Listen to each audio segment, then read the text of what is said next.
ناظرین آداب، میں doctor Majid Deobandi news 72 international Australia کے لیے آپ کی خدمت میں حاضر ہوں۔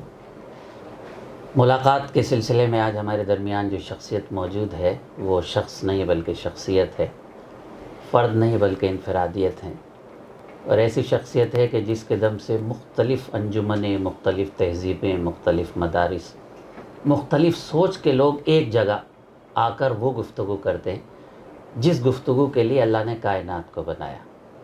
اللہ نے کائنات کو محبت کے لیے بنایا۔ ہم لوگ محبت نہیں کرتے، سب کچھ کرتے ہیں۔ محبت کا دار و مدار کیا ہے، یہ ہمیں سوچنا پڑے گا۔ کہاں سوچیں، کیسے سوچیں؟ ظاہر سی بات ہے کہ ایسی شخصیات سے بات کرنی پڑے گی جو ہمیں یہ بتائیں کہ اصل میں محبت کیا ہے۔ عشق کو ہم نے شاعری میں نہ جانے کن معنوں میں لے لیا، لیکن عشق حقیقی جو ہے وہی ہماری زندگی کے معراج ہے۔ ہمارے درمیان موجود ہیں داعیہ اسلام حضرت مولانا کلیم صدیقی صاحب دامت برکاتہم، جن کے ذریعے ہزاروں لوگ مشرف با اسلام ہو چکے ہیں۔ اسلام کی صحیح تصویر، دعوت کا صحیح تصور حضرت مولانا کے ذریعے پوری دنیا میں پہنچا۔ ہماری خوش نصیبی ہے کہ آج انہوں نے ہمیں وقت دیا۔ میں آپ کا استقبال کرتا ہوں، شکریہ ادا کرتا ہوں اپنے زحمت کی۔ اور میرا سوال ہے ساقی کہ زندگی کیا ہے؟ زندگی کیا ہے، اس کے مختلف گوشے کیا ہیں، لیکن میرا دل چاہتا ہے کہ پھلت کی عظیم ترین سرزمین کے حوالے سے، جو آپ کے آباء و اجداد کی سرزمین ہے، وہاں سے آپ کی زندگی کی شروعات ہوئی اور تبدیلی کیسے آئی؟ اس لیے کہ سائنس کے طالب علم کو دینی رجحانات کے درمیان زندگی گزارنے کا نیا شرف اور سلیقہ جو ملا، اس کا کچھ نہ کچھ راز ضرور ہوگا۔ میں بہت مشکور ہوں ڈاکٹر ماجد صاحب کہ آپ نے یہ موقع دیا کہ ایک گاؤں کے دیہاتی کو، وہ بھی مشدد آباد کا، میں اصل میں جیسا آپ نے ابھی بتایا کہ پھلت کا رہنے والا ہوں۔ پھلت ضلع مظفر نگر کا ایک گاؤں ہے، اسے اہل ادب نے مشدد آباد کہا ہے۔ ہر لفظ میں وہاں تشدید بولی جاتی ہے، یعنی بولنے کا وہاں کا بھی میں دیہاتی آدمی ہوں۔ ظاہر ہے کسی ایسے چینل پر جس کے لیے آپ کو ڈپیوٹ کیا گیا ہے، اس کے لیے میں بالکل اس لائق نہیں ہوں کہ میں اس میں شریک ہو سکوں، لیکن آپ کا ایسا کی بڑائی ہے یہ بات، یہ اور میرا حق تھا جو میں نے گزارش کی۔ آپ کا حسن ظن ہے کہ آپ نے اس سلسلے میں وہ کیا۔ تو میں اصل میں پھلت کا رہنے والا ہوں، اور پھلت آپ جانتے ہیں کہ پھلت ایک ایسی تاریخی بستی ہے جس کو یہ امتیاز حاصل ہے کہ اس کی اساس تعلیم کی بنیاد پر ہوئی۔ ہمارے مورث اعلیٰ قاضی یوسف ناصحی، جو بادشاہ سکندر لودھی کے استاد و شیخ تھے، انہوں نے اس پھلت کو آباد کیا۔ انہوں نے وہاں بادشاہ سکندر لودھی سے کسی بات پر ناراض ہو کر وہ چلے گئے تھے کہیں بسنے کے لیے اپنے شاگردوں کے ساتھ۔ تو یہ جہاں پھلت آباد ہے وہاں ببول کے درخت ہوا کرتے تھے، تو وہاں پر انہوں نے یہ محسوس کیا، انہیں صاحب بصیرت تھے، تو انہوں نے یہ کہا کہ یہاں سے ہمیں علم کی خوشبو آ رہی ہے۔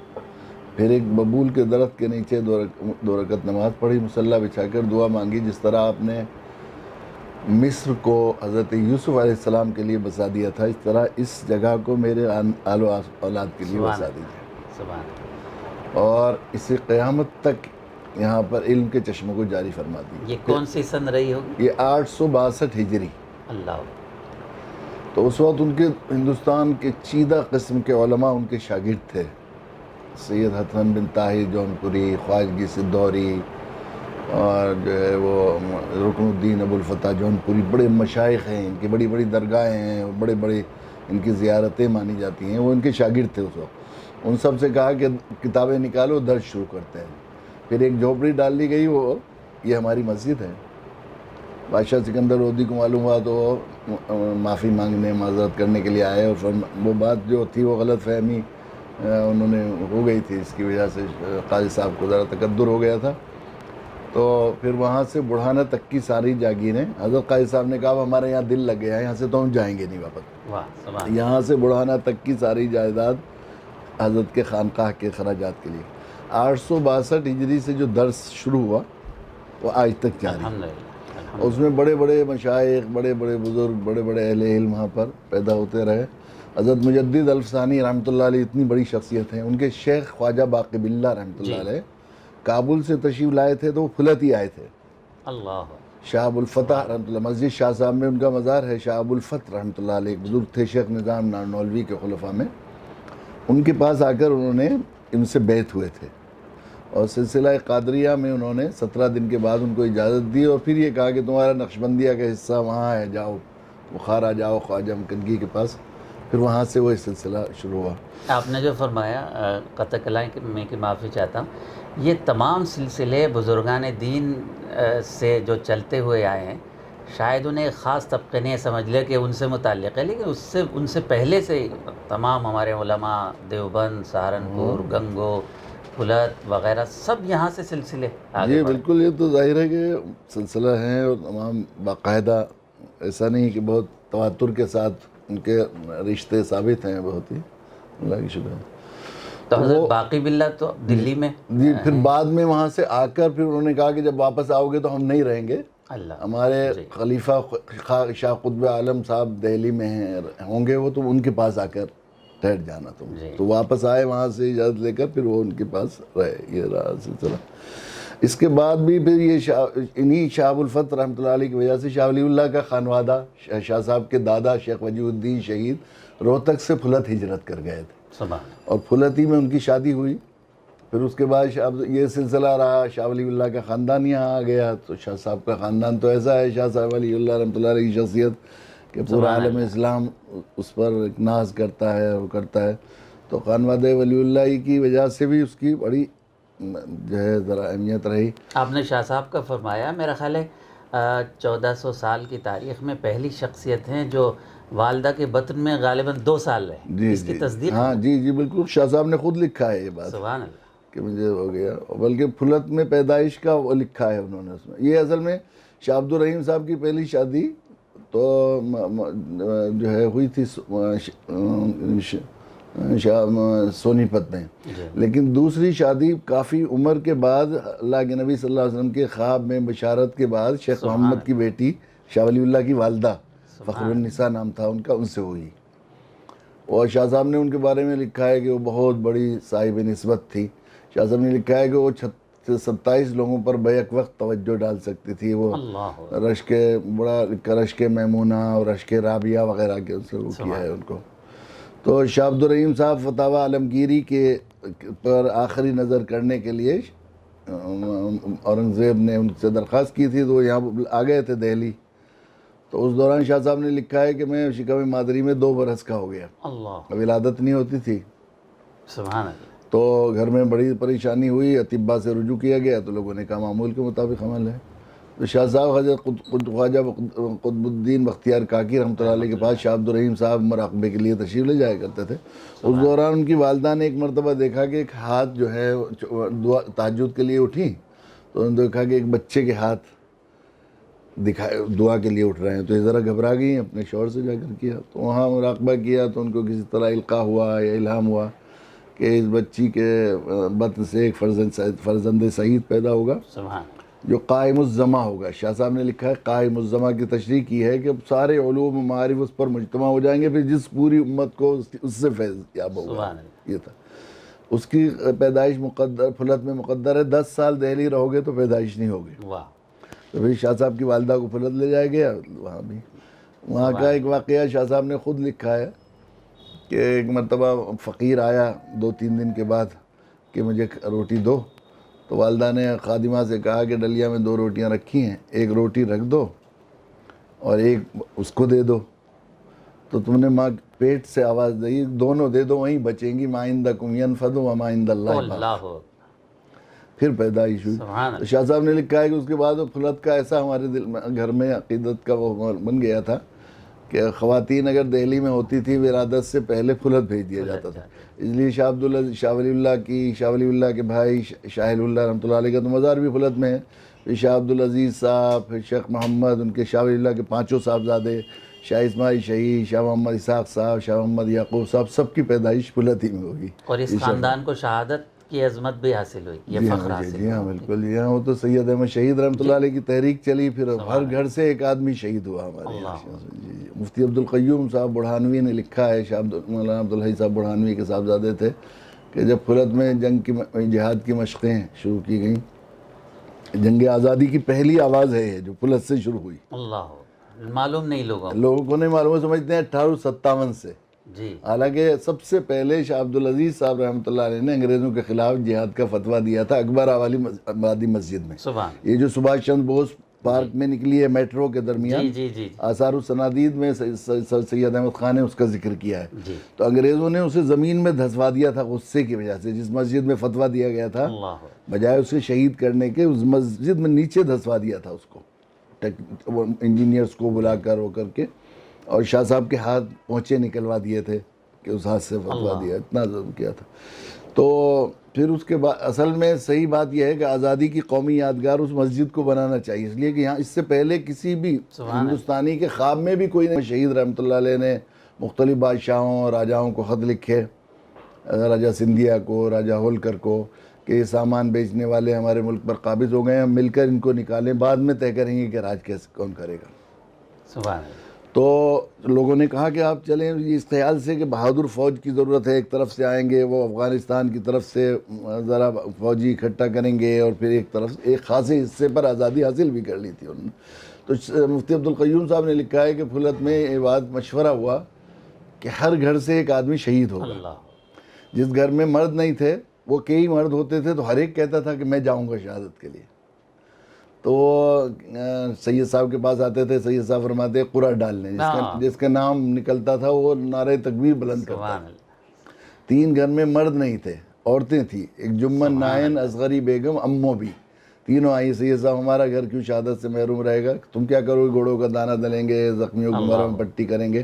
سید صاحب نے ان کو بھی اجازت دی. معاف کیجیے، یہ جو سلسلہ آپ نے ذکر کیا یہ صحابہ کرام سے کس قدر مل رہا ہے. وہاں بھی شہادت کا اتنا شوق. جی جی بالکل. اللہ اکبر کے اگر پشت میں کچھ خنجر سید صاحب کے، سید احمد شہید رحمۃ اللہ علیہ کے تو قافلے کی بات صحیح، میرا اپنا محدود مطالعے کے مطابق کوئی جماعت 1400 سالہ تاریخ میں بحیثیت جماعت 100% دین کو اسی منہج پر مانے جس طرح 1400 سال پہلے خیر القرون میں تھا. صحابہ کے بعد کوئی ایسی جماعت نہیں ملتی سید احمد شہید رحمۃ اللہ علیہ. بعض واقعات جنگ کے یعنی ایسے ہیں کہ وہ بالکل ایسا لگتا ہے کہ اگر نام نہ بتائیں تو سید صحابی کی وہ لگے گا کہ صحابہ کی بات. مایار کی جنگ ہے مثال کے طور پر، اس میں سید صاحب نے ایک جگہ پر درے پر کچھ لوگوں کو بٹھا دیا تھا کہ دیکھو یہیں رہنا جب تک ہم نہ آ جائیں. جی. اور وہ مولانا اسماعیل شہید نے توپ خانے پر قبضہ کر لیا اور فتح ہو گئی، مال غنیمت اکٹھا کر لیا گیا. بیٹھے ہوئے تھے، 1 دن ہو گیا، تو انہوں نے کہا بھئی جنگ ختم ہوئے 2 دن، دوسرا دن ہو گیا. تو ساتھیوں نے کہا کہ ہمارے پاس نظیر ہے عہد کی، یہاں سے نہ ہٹو. سید صاحب نے کہا تھا جب تک. جی. تو وہ وہاں سے کہے تو 2 دن ہو گئے، وہ ہٹائے، اور پھر وہ جو ہے وہاں ایک پٹھان نے ذرا بتا دیا راجہ کہ اس کو، اور وہ انگریزوں نے خون مارا، اور وہی بالکل اسی طرح. تو مشہور ہو گیا سید صاحب شہید ہو گئے. اللہ. تو میاں جی محی الدین پھلت ہی تھے، تو وہ لوگوں کو مار مار کے واپس میدان جنگ کی طرف جب بھاگ رہے تھے تو لوٹا رہے تھے. جب سید صاحب نہیں رہے تم جی کے کیا کرو گے. مولانا یوسف صاحب شاہ اللہ کے پوتے، ان کا ایک جملہ حضرت مولانا نے نقل کیا ہے کہ میرے دوستو آؤ مایار کی جنگ سے جنت کی خوشبو آ رہی ہیں. وہی صحابہ کے واقعات بالکل ایسا. اللہ وہ پھلت گاندھی جی 1929 میں ہمارے یہاں آئے، پھلت میں مدرسے کا معائنہ کیا، مٹی کو ماتھے پر لگایا انہوں نے اور کہا کہ میں اس مٹی کو سلام کرتا ہوں جس نے دیش کو جنگ آزادی کی راہ دکھائی. 1929 میں آئے. 60,000 سے زیادہ علماء کرام کی شہادت. کتنے شہادت ہوئی یہ بات، لیکن شروع یہاں سے ہوا جنگ آزادی. بہت دن بعد. جی ہاں ناظرین، آپ کو معلوم نہیں ہوگا یہ ایک ایسی تاریخ کا ذکر کیا حضرت نے جو ہمیں بھی نہیں معلوم، اور میرا شکوہ شاید جائز ہو کہ مورخین نے بہت محنت نہیں کی اس زمانے میں، یہ شاید اس وجہ سے کہ وہ اصل میں اس میں ایک جذبہ یہ بھی تھا. اصل میں پھلت میں تو یہ تھا بہت اخفاء کا جذبہ تھا ان لوگوں کو اپنی چیز کو. جنگ آزادی کے جب بعد میں آزادی کے بعد جو ہے وہ فریڈم فائٹرز کے رجسٹریشن ہونے لگے اور پینشنوں کے، تو پھلت سے ایک آدمی نے بھی نام نہیں لکھا ہے، حالانکہ ہر گھر سے سب کے سب شہید ہوئے. وہ ہمارے چوتھے دادا کے علاوہ شاہ علی مورخ کی ایک ذمہ داری ہوتی ہے. یہ میں نے عرض کیا کہ مورخ کی اپنی ذمہ داری انہوں نے. جی ہاں یہ بات صحیح ہے، بالکل صحیح بات رہی. لیکن اب الحمدللہ پھلت سے دوبارہ یہ چشمہ روشن ہوا. الحمدللہ. آپ پھلت میں پیدا ہوئے، پیدا ہوئے آپ تو کا اصل میں خاندان، جی لیکن آپ تو یونیورسٹیز میں ہاں، مگر یہ تھا کہ خاندانی بیک گراؤنڈ اصل میں ہمارے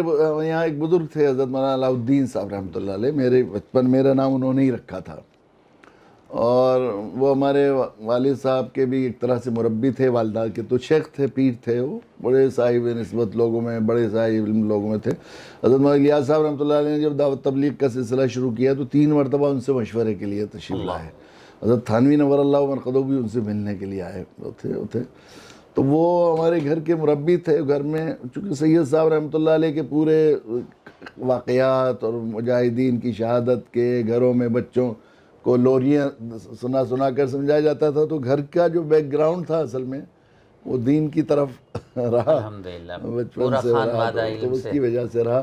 بعد میں بس وہ پھر اللہ نے کرم کیا کہ حضرت مولانا سید ابو الحسن علی ندوی رحمۃ اللہ علیہ کے قدموں میں اللہ کو جب فض فرمانا ہوتا ہے کسی کے ساتھ تو اللہ تعالیٰ فض فرماتے ہیں. اس کا کوئی واقعہ ہوگا دلچسپ، کس طرح ایک ذہن میں آیا حضرت تک پہنچنے کے لیے؟ ظاہر سی بات ہے کہ یونیورسٹی میں پڑھنے والے کے لیے ایک دم تبدیلی. اصل میں بزرگوں کا یہاں پر چاروں طرف بہت سے اکابرین جن کی خانقاہیں ہیں اور جن کا سلسلہ تھا. حضرت شیخ الحدیث صاحب مولانا زکریہ صاحب رحمۃ اللہ علیہ کا تھے قریب میں. حضرت مولانا مسیح اللہ خان صاحب جلال آبادی، حضرت مفتی محمود صاحب، حضرت قاری حکیم الاسلام قاری طیب صاحب رحمۃ اللہ علیہ، اور والد صاحب نور اللہ مرقدہ ہمارے علاقے کے بڑے زمیندار تھے. اصل میں علاقے کے بڑے دیندار لوگوں میں، اور بڑے ہوتی جو ہے وہ سمپل لیونگ، ہائر تھنکنگ کا بالکل صحیح معنی میں وہ نمونہ تھے. یعنی ان کی ہائر تھنکنگ کا اس سے اندازہ لگایا جا سکتا ہے مغربی یو پی میں، بلکہ مغربی اور شمالی ہندوستان میں سب سے پہلے فرگوسن ٹریکٹر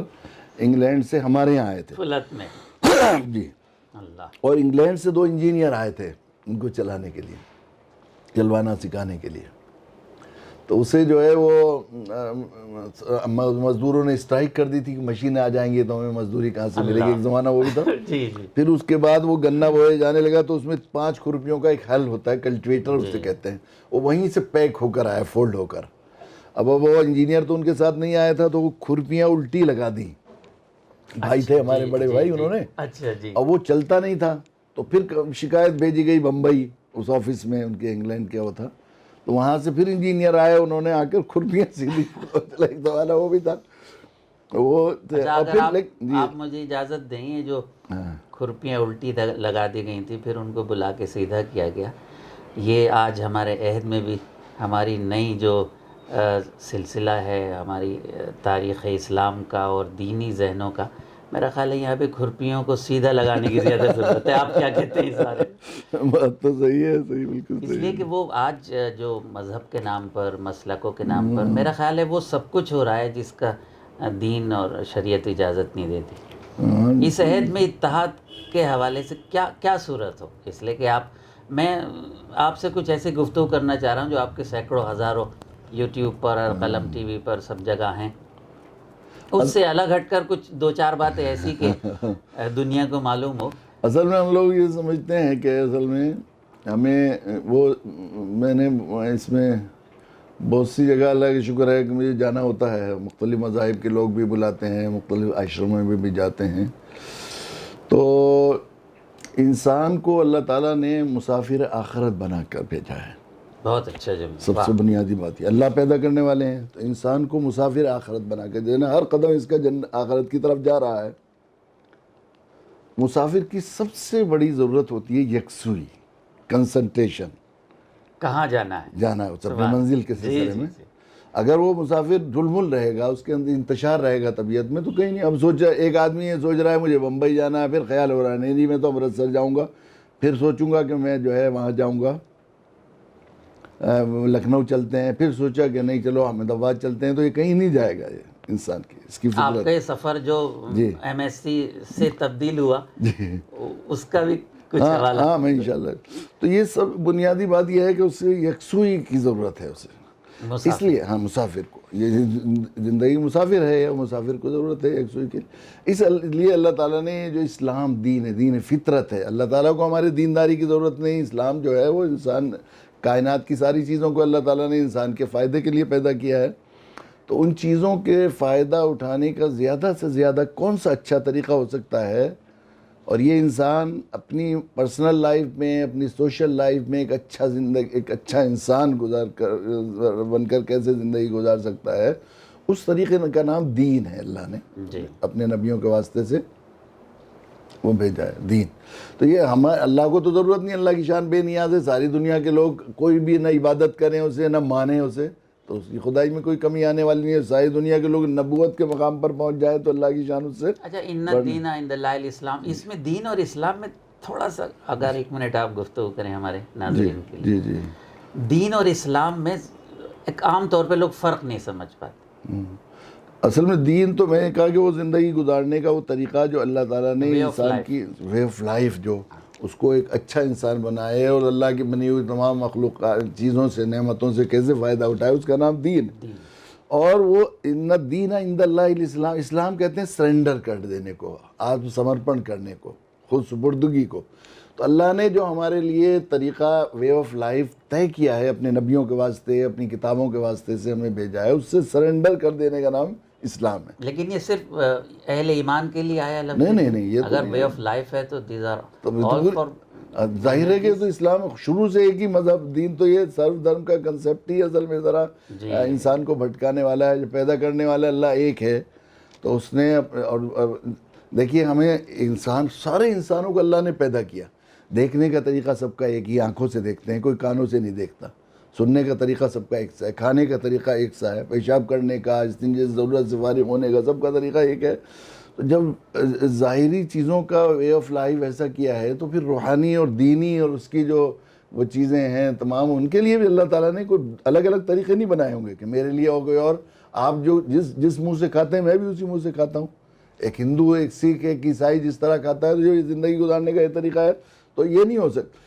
ایک ماں بھی جس کو اللہ تعالیٰ نے مامتا دی ہے، وہ اپنے 2 بیٹوں کو 2 لڑانے والے احکام نہیں دے سکتی. ایک سے کہے بیٹا دروازہ کھول دے، ایک سے کہے بیٹے دروازہ بند کر دے.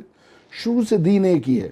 قرآن نے یہی بات کہی ہے کہ ہم نے کبھی کسی سے نہیں کہا کہ اس کے علاوہ کسی اور کی مانو، اسی کو مانو اور اسی کی مانو، اللہ تعالیٰ. تو اللہ تعالیٰ نے اس کنسنٹریشن کی ضرورت کا لحاظ کرتے ہوئے دین کی اساس، دھرم کی اور ریلیجن کی اساس توحید پر رکھی. اصل میں ایک اللہ کی ضرورت نہیں. اللہ یہ بھی کر سکتے ہیں، جیسے دنیا میں سسٹم ہوتا ہے کہ ایک پرائم منسٹر بنا دیا، ایک سی ایم بنا دیا، ایک ایگریکلچر منسٹر، ایک فلاں الگ الگ دیوی دیوتا بنا سکتے تھے اللہ تعالیٰ. لیکن اگر ایسا ہوتا کتنا زیادہ انسان پریشان ہو جاتا.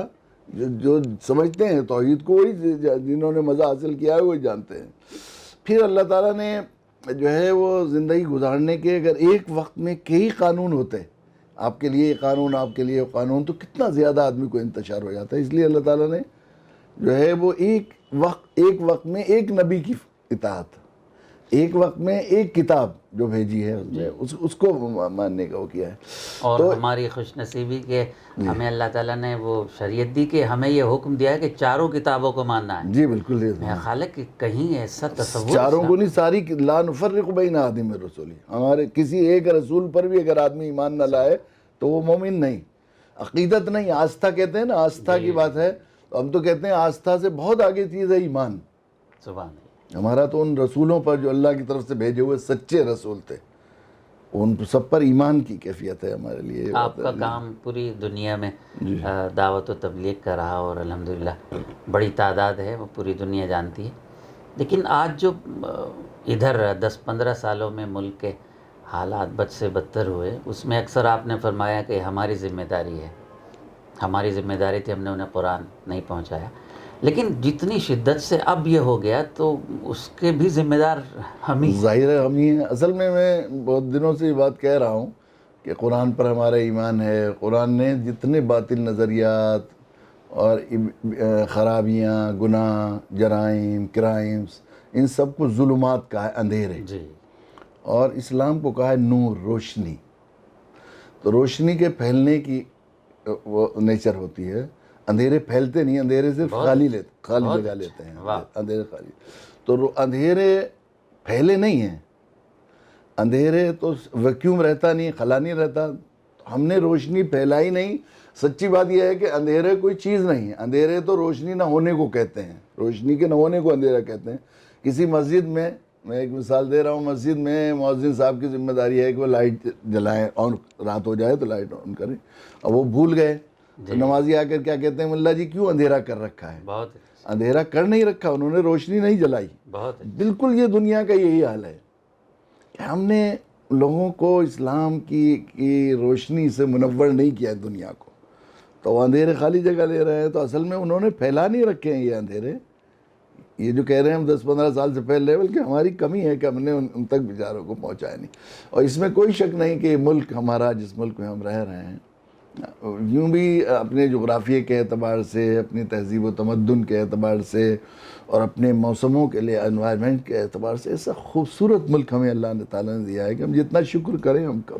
پھر جو ہمارے اس ملک کے رہنے والے لوگ ہیں، اللہ کے نبی صلی اللہ علیہ وسلم کا ایک فرمان ہے کہ مجھے ہندوستان کی مٹی سے محبت کی خوشبو آتی ہے۔ اقبال نے کہا، میر عرب کو آئی ٹھنڈی ہوا جہاں سے، میرا وطن وہی ہے میرا وطن۔ میں نے ابھی گفتگو کا آغاز اس لفظ محبت سے کیا جی ہے، بغیر اس کے تو کچھ نہیں۔ لیکن موجودہ جو صورتحال ہے کہیں کہیں وہ مایوس کرتی ہے، حالانکہ اسلام میں مایوسی کفر ہے۔ میرے ذہن میں ایک سوال یہ آتا ہے کہ موجودہ سچویشن اور اس صورتحال میں صلح حدیبیہ کے حوالے سے اگر کچھ اصل میں اس میں ایک بات میں کروں کہ دیکھیے، وقتی طور پر جنون پیدا ہو جانا، کبھی کسی بیماری پیدا ہو جانا، اس سے فطرت نہیں بدلتی۔ فطرت الگ چیز، جبل گردد جبلت نہ گردد، یہ مشہور مثال ہے۔ پہاڑ ہٹ جائے لیکن وہ جو ہے وہ نہیں ہوتی۔ لیکن آج کیا لیکن یہ جو حالات جنون یہ ہو رہا ہے، لیکن فطرت کے خلاف زیادہ دیر نہیں چلتا ہے۔ ہمارے ملک کی تاریخ یہ بتاتی ہے کہ یہ نفرت جو ہے زیادہ دن نہیں چلے گی، یہ یہاں کی نیچر میں شامل نہیں۔ جھگڑا ہو جانا، فساد ہونا، یہ تو پچھلے دنوں ایک رپورٹ آئی تھی کہ ہندوستان کی عدلیہ میں جتنے مقدمات میں، ان میں سے 74% خاندانی رشتہ داروں کے ہیں۔ تو ہم یہ سمجھیں کہ یہ ہندو مسلم نفرت ہے یا مذہب کے بنیاد پر، ایسا نہیں، وقتی طور پر جنون ہے لیکن فطرت میں محبت ہے۔ حالانکہ ہماری بدقسمتی کے 95% مسلمان ہیں جیلوں میں، جی ایک حقیقت یہ ہاں یہ بھی ہے جی۔ اصل میں ایک میرا ذہن یہ کہتا ہے، ایک شعر ہے، ذہنوں میں ایک جنگ ہے جاری جس کا کوئی اعلان نہیں ہے۔ جی میرا خیال ہے وہ جنگ بھی جاری ہے، تو اب اس کے لیے کیا کچھ ایسا کیا جائے؟ تو صرف محبت علاج ہے اس کا، صرف محبت ایسا ہے، کبھی ہاری نہیں، کبھی شکست نہیں ہو اس کو۔ ہمارے ذمہ ہے، ان کا کام، وہ جو کام ہے جو اہل سیاست جانے، میرا کام، میرا پیغام محبت ہے۔ میں پوری دنیا میں مشاعروں میں جاتا ہوں اور تمام مسلکوں کے پروگرامز میں جاتا ہوں، میری کوشش ہے کہ مثبت سوچ سے ان سے بات کی جائے، اور اگر آدمی مثبت سوچ سے بات کرے تو الحمدللہ اسے کامیابی ملتی ہے۔ میرا خیال ہے آج ان حالات میں مسلکوں سے الگ ہٹ کر پازیٹیوٹی کے ساتھ گفتگو کرنے کی زیادہ ضرورت ہے۔ آپ نے پوری دنیا میں ایک کام کیے ہیں، پوری دنیا میں آپ جاتے ہیں، الحمدللہ لاکھوں لوگ آپ سے وابستہ ہیں۔ ایک آدھ کوئی ایسا واقعہ جو عام طور پہ تو ہم نے ہزاروں کلپس ہیں آپ کی دیکھی ہیں، پوری دنیا میں آپ جاتے ہیں، انگریز بھی ہیں، یہ بھی ہیں، وہ بھی، بہت سارے واقعات، کوئی ایسا دلچسپ واقعہ جس نے ایک دم آپ کو توڑ دیا اور دعوت کی طرف وہ آدمی آ گیا؟ اس لیے کہ ہم تو روز ٹوٹتے ہیں آپ کے واقعات سن کے۔ آج کس طرح لوگ خود چل کے آئے ہیں۔ آپ نے ایک واقعہ سنایا تھا کہ ایک صاحب نے کہا کہ 7 بجے وہ 5 بجے اٹھ گئے تھے، میں تو ایسے سینکڑوں واقعات ہیں۔ جی بالکل، ذرا بھی کیسے نفرت کی، ایسے تو کتنے واقعات ہیں کہ وہ غصے ہو رہا ہے، ناراض ہو رہا ہے، اور یہ ہو رہا ہے، اور ذرا سا میں نے کہا کہ اپنا بھائی، بیٹا، بھتیجے، تو وہ اپنے گھر آئے ہو، تو ایسا پوری دنیا میں ماشاءاللہ دعوت کہاں کہاں ملکوں میں الحمدللہ یہ سلسلہ اصل میں یہ زمانہ علم اور عقل کا زمانہ ہے اصل میں، اور علمی عقلی ذہنیت کو اسلام کے علاوہ کوئی چیز مطمئن نہیں کر سکتی۔ اور ذرائع ابلاغ کی وجہ سے ایک زمانہ تھا کہ لوگ اسلام کو مسلمانوں سے سمجھتے تھے، مسلمانوں میں تو پریکٹیکل اسلام ہے نہیں، قرآنی اسلام، صورت حال ہم تو سب سے بڑا حجاب بنے ہوئے ہیں۔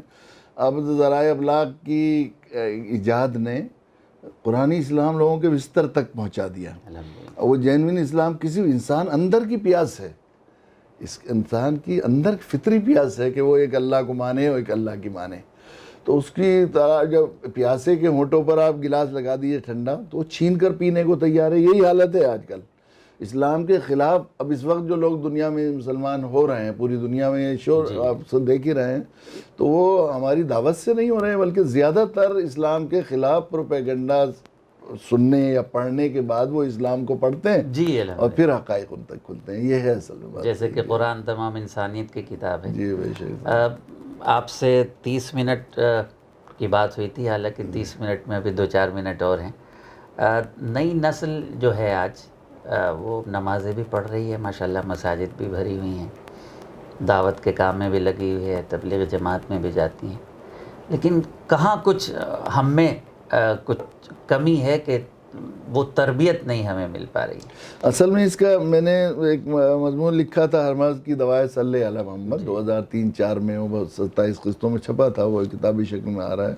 اس میں یہی بات کرنے کی کوشش کی ہے کہ انسان کی فطرت یہ ہے کہ جب کسی دوسرے کو بھلائی کی دعوت دیتا ہے، وہ بھلائی اس کے اندر پیدا ہوتی ہے، اور جس برائی سے دوسرے کو روکتا ہے اس برائی سے بچنے کی توفیق ہوتی ہے. تو اپنی کردار کو، اپنے عمل کو، اپنے عقیدے کو، اپنی اخلاق کو کی حفاظت کا طریقہ offence is the best defence.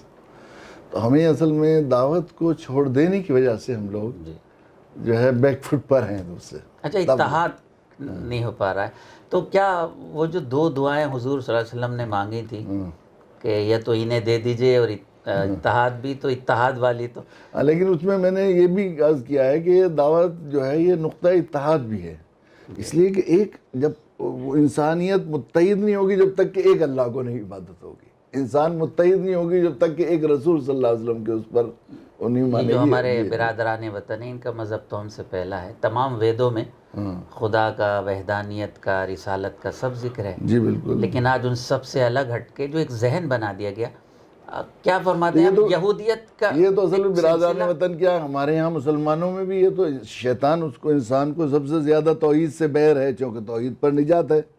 نہیں، یہودی جو ہے اس کی شروعات تو اسلام سے ہوئی ہے. ہمارا الحمدللہ ہمیں فخر یہ ہے کہ ہم تمام کو مانتے ہیں. وہ کسی کو خدا مان رہے ہیں کرسچن ہمارے عیسائی بھائی، لیکن خدا والوں سے نفرت ہے. تو یہ ایک جو ذہن ہے، میرے خیال ہے بہت محنت کی گئی ہے. ہاں یہ تو ہوتا ہے. خیر اب سیاسی مفاد کے لیے لوگ مذہب کو ہمیشہ استعمال کرتے رہے ہیں. تو ہماری محنت اب میرے خیال ہے اور زیادہ ہونی چاہیے. ہمیں اصل میں بس یہ کل ملا کر تو وہی ہے کہ اندھیرے پھیل نہیں رہے ہیں، روشنی ہم نے نہیں پھیلائی. مجرم تو ہم ہی ہیں. اب اپنے جرم کو ہم دوسروں پر مورد الزام، دوسروں کو مورد الزام ٹھہرا کر ظاہر ہے کہ ہم اس سے بچ نہیں سکتے اپنے. بہرحال یہ کہ وہ ہے نا فارسی کا ایک شعر، مرد باید کے ہراساں نہ شود، مشکل نیست کہ آسان نہ شود. کوئی مشکل ایسے نہیں. لیکن ناظرین، میں کہتا ہوں کہ مشکلات ہماری زندگی میں آیا کرتی ہیں. اگر مشکلات نہ آئیں تو پھر ہمیں بہتر مواقع نہیں مل سکتے. ایک واقعہ مجھے یاد آیا، اور واقعہ یہ ہے کہ ایک صاحب صرف شکایتیں کرتے تھے کہ ہمیں یہ نہیں ملا، وہ نہیں ملا، وہ نہیں ملا. ان کے ایک دوسرے ساتھی نے ان سے کہا کہ آپ کو سب کچھ مل جائے گا، لیکن آپ پہلے خود کو مل جائیے. علامہ نے کہا ہے نا، خودی کو کر بلند اتنا کہ ہر تقدیر سے پہلے خدا بندے سے خود پوچھے، بتا تیری رضا کیا ہے. حضرت مولانا کلیم صدیقی صاحب کی شخصیت ایسی ہے کہ اس میں 2 گھنٹے بھی گفتگو کی جا سکتی ہے، اور مصروفیت کے باوجود انہوں نے ہمیں وقت دیا. حالانکہ ابھی تو بات شروع ہی ہوئی تھی، ابھی تو ہم آگے نہیں بڑھے تھے، لیکن وقت جو ہے وہ رکتا نہیں. وقت تو ایک ہی بار رکا تھا جب آقا علیہ السلام معراج پر تشریف لے گئے تھے. وہ وقت کا جہاز تھا، کرتا بھی کیا لحاظ، میں دوستوں سے ہاتھ ملانے میں رہ گیا. آئیے عہد کریں کہ ہم لوگ انسانیت کی بات کریں گے، محبت کی بات کریں گے. خدا نے کائنات محبت کے لیے بنائی، محبت کی گفتگو کریں گے. اس لیے کہ آپ کا کوئی بھی مذہب ہو، بغیر محبت کے آپ آگے نہیں بڑھ سکتے. کوشش ہمیں اور آپ سب کو کرنی ہے کہ اپنی نئی نسل کی اس طرح تربیت کی جائے کہ ہماری نئی نسل ہم سے ناراض نہ ہو. کیونکہ اللہ کے ہاں جا کے وہ کہے گی کہ اگر آج میں جہنم میں جا رہا ہوں یا جا رہی ہوں تو اس کے ذمہ دار میرے ماں باپ ہیں، میرے شوہر ہیں، میرے بھائی ہیں، انہوں نے میری تربیت نہیں کی. بہت بہت شکریہ. میں دل کی گہرائیوں سے آپ کا شکریہ ادا کرتا ہوں. ناظرین، نیوز 72 انٹرنیشنل کے ذریعے تمام ہمارا خاص پروگرام ملاقات، جس کے سلسلے سے آج حضرت مولانا کلیم صدیقی صاحب دامت برکاتہم سے بات ہوئی. انشاءاللہ پھر کوئی موقع ہوگا ان سے بات کریں گے. آپ اپنا خیال رکھیے گا، محبتوں کے پیغام کو عام کیجیے گا، اور اپنے میزبان ڈاکٹر ماجد دیوبندی کو اجازت دیجیے. خدا حافظ.